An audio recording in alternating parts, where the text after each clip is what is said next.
I think the cannabis plant, it's existed for years and it's just gone through a lot of transformations in terms of like whether it's being used for spiritual practices or cultural significance or even personal for a person's health or lifestyle or well-being. And I think it's just a plant used in so many ways that can influence a person's experience um, and connection to themselves.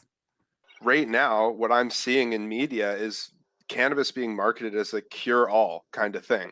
And not necessarily explicitly like this weed will do everything for you. It's more along the lines of like, like you can go on websites like that'll run through every single strain that exists allegedly and like give you all the effects and side effects and benefits and whatever. But like it's all weed at the end at the end of the day. It's all cannabis. So yeah, I just think it's a problematic component that we have to be aware of, that like it's now like a vehicle of like profit, and people are going to max out on the coping aspect, which is just like, yeah, like sure, if you find relief from cannabis in some manner, I think that's something you should be aware of and like approach with caution and investigate, through asking yourself questions actively. I would say that I'm someone who uses weed around 3 to 4 times a week on average, more specifically at night because it really helps me to unwind, relax, and sleep. This being said, I have a long term goal of maintaining a healthy relationship with weed. So, in order to do this, I ask myself 3 questions.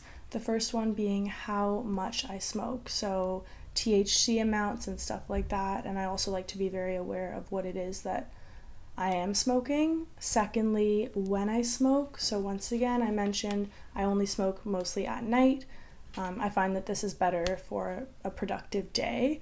And most importantly, why I smoke. So, I like to understand the reasons for my use of weed and also what it is that I am attempting to gain from smoking.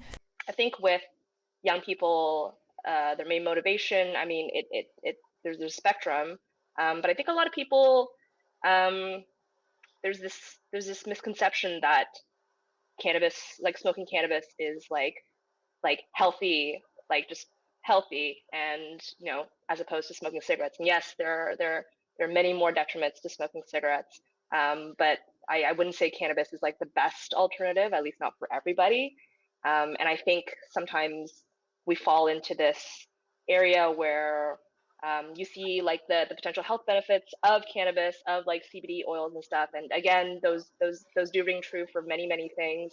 But there is a certain limit. Every single person has their own threshold that they can that their body is able to withstand, and that often gets overlooked.